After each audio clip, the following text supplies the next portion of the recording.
because that's the only time you can actually get after the administration, when we really should be doing it through legislation, not through just oversight here. But anyway.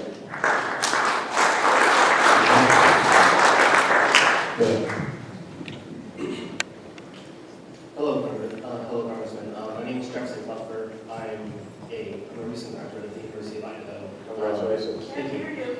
Yeah, speak into the microphone, I can't hear you. How about now? Perfect. All right. So, what I studied at the university was history, and one of the things that I have noticed with alarming regularity is the near identical similarities between the United States and late Republican Rome before the Civil Wars and the rise of the emperors and the empire. And so, one of the key aspects of that was a need for reform that never came about. And so, in that regards, if you don't mind, I'd like to read you a quote from Titus Gracchus, the tribune of the plebs, who attempted to get agrarian land reform in order to improve the Roman state, because that was the key issue that, in a way, brought down the Roman Republic. How long is it? Really quick. Okay. If I read too fast, just let me Yeah, go ahead. The birds of the field and the beasts of the field and the birds of the air have their holes in their hiding places, but the men who fight and die for Italy enjoy only the light in the air. Our generals urge their soldiers to fight for the graves and shrines of their ancestors. The appeal is idle and false. You cannot point to a paternal altar. You have no ancestral tomb. You fight and die to give wealth and luxury to others. You are called the masters of the world, but there is not a foot of ground that you can call your own. And in that way, we are at a crossroads, Congressman, near identical to that, as I said, of late Republican Rome. We have dire issues that call for reform. For Rome, it was agrarian. For us, it's infrastructure, health care, the ocean of wealth inequality, and other major issues. What will you, the House Freedom Caucus, and those in power now do to pass the reform needed to save this republic?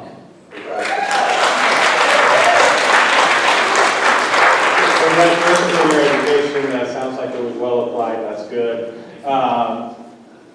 That's one of the main thing that we did when we formed the Freedom Caucus. We are reform-minded Republicans.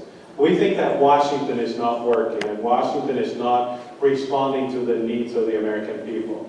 And so you have to distinguish the reform aspect of what I believe in with my conservatism. As a conservative, I want legislation to be as far to the right as possible. But I understand that the legislative process will not always agree with me, right? Even though I'm a conservative, I understand that America is a little bit more centered than I am. But if you allow the legislative process to work, what you end up seeing, and it's what I saw in the Idaho legislature, is what you end up seeing is that the passions of both the right and the left are sometimes tempered, and you get legislation that moves through the body a little bit easier without as much fighting as we have in Washington, D.C. The problem that I've always had with Congress is that we don't let the legislative process work. So what reform would I be for? First, I think we need a balanced budget amendments to make sure that we are kept in check from the things that we do. We have it in Idaho, we don't have it at the national level. The second thing that I think we need to do is we need to have term limits.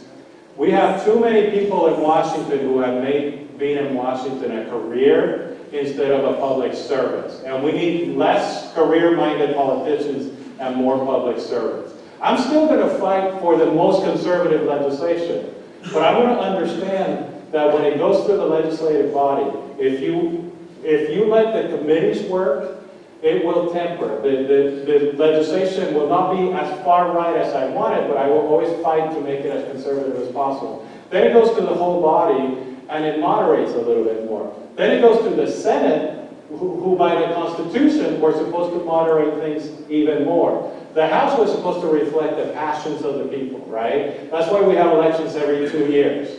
And that's why you guys are so energized. You know, every 2 years you can make a difference in the House. You might want to get rid of me, and you may. You may. I hope you don't, but that's what's great about America, right? Let's not. But that's what it is. That's why we have an election every 2 years. Because if we screw up in Congress, you guys have the ability to get people out of the House.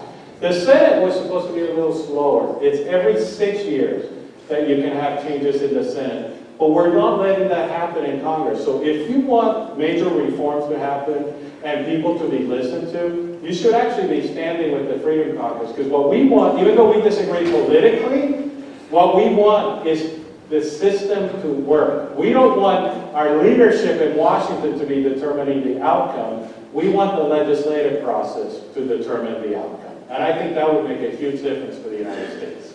Thank you very much. Okay, the next question, set number 754. If you have number 754, number 785, 785, and number 744. If you could come forward, 744. Stir them up a little bit. Now we're putting you in the bottom. You were about to come up and... What's your number? Hi, I'm Jeff Ramsey. In 1986, we had the College Republican Club of the Year for, Rick's College. But I have a very hard question. I've read more books. I've got my master's in poli-sci now, so I've learned more. I learned about climate change now, and Encyclopedia Britannica says it's the key issue of our age. BYU teaches climate change is caused by people with our tithing money.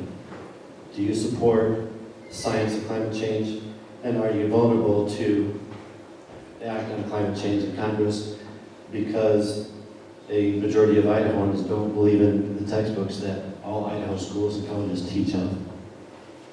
So, I believe that climate change is real. The question is what causes it and what should be the policy that follows that. So I don't believe that it's man-made. I believe that it's cyclical. And every 30 years or so, you have climate change. You start seeing warming trends and you start seeing cooling trends. The question that I have is, this scientific community wants to decide what the policy is. And they want policy that would actually harm the United States and would be difficult for the United States to compete. So if you support BYU teaching all of our students with our tithing money that people are the central, BYU teaches a lot of things that I don't agree with. I'm a proud graduate of BYU. Yeah. Okay, over here. Good afternoon, thank you for coming. My name is Nicole. I'm an advanced practice nurse. And in approximately 2013, 2012, Dr. Rishi would probably have the exact numbers, there were 78,000 Idahoans that were not covered in the Medicaid gap. But with this new bill that you voted on yesterday, it's my understanding that there's going to be significant cuts to Medicaid. So if you weren't willing to close the gap all this time, and by the way, 10% of those are veterans, how can you convince us that you're going to take care of those Idahoans now? So veterans have health care. Veterans have health care and have access to health care for the most part. We need to help them. If you know somebody who doesn't, please call us so we can take care of that person, because there's access to health care for veterans. The second thing is that we're putting $130 billion into this bill to provide for people who can't take care of themselves and who have no access to health care. We're creating something that wasn't there before. But that's nationwide, correct? And it's nationwide. Yeah, well, $130 billion in the state of Idaho would pretty much buy everybody a home and a car and everything else. $130 billion so we can help people that do not have access to health care. We're also going to reduce the cost of health insurance, make it more affordable. You're actually making it, right now, health insurance is less affordable for people, especially young people. What you're seeing is young people are not buying health insurance because it's That's not what I'm seeing, but... Well, that's actually what the nation is seeing, is you're seeing people not buy their health insurance. They're not doing the things that are necessary to take care of themselves. We want to make sure that we make health insurance more affordable so more people can access it. And like I said earlier, Maine did it, some of the same reforms that we're doing at the national level, and they have seen an increase in the people that have access to health care and a decrease in the cost for all those people.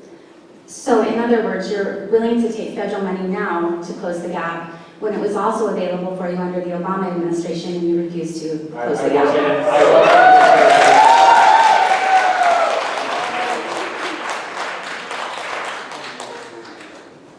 Hi, Congressman, how are you? And doing well, how are you? Great. I'm here because I want to get one thing straight. When you voted for the latest iteration of the American Health Care Act, you were holding out in the beginning for a couple of reforms. Yes. Right? They were... It's what I talked about, which is letting the states decide what the regulations are going to be so we can drive down the cost of healthcare. I would have got pre-existing conditions. Well, you got to understand, pre-existing conditions is different than guaranteed issues. Pre-existing, the law allows everybody to have. If you have a pre-existing condition and you have health care, you continue to have health care. Nothing in the law changes that. But what you were holding out for was the fact that folks with pre-existing conditions could be charged more than they are today, right? What I was holding out is for regulations that make it more affordable. Again, you're looking at the 7%. I'm looking at the 93%. So the 93% will see health insurance costs go down, and the 7% we will help with the money that we put in the. So we're actually helping 100% of the people. You want to help 7% of the people. Oh, I'd rather everybody had health Yeah, insurance. but what you currently have in Obamacare is not helping everybody. It's not helping everybody. It's not fair because it's taking money out of somebody else's pocket, and that's just not the way the health insurance company works. Yeah. Okay, so my question is, there are quite a few pre-existing conditions, some smaller, ADD, sleep apnea, and some larger, having that cancer, those sorts of things. My biggest concern, was that there are a few folks who've been turned down health insurance because they are victims of rape or domestic violence. So my question to you is, what are you going to tell your constituents who suddenly have to pay more because of the holdout that you held So on your vote? I've never heard of the issue that somebody pays more because I've been raped or been. Okay, so there was a gal who was raped. Her doctor prescribed her anti-AIDS medication. Because of that prescription, she got turned down for health insurance later. So first, our bill does not allow people to be turned down. So no, and to Sure, be turned down for but it does allow them to be charged more. But if they get charged more, the money that we put in the healthcare bill will pay for that difference because they can only be charged more for 1 Only if year. the state starts a high-risk pool. Correct, but that regulation only goes away if the state starts the high-risk pool.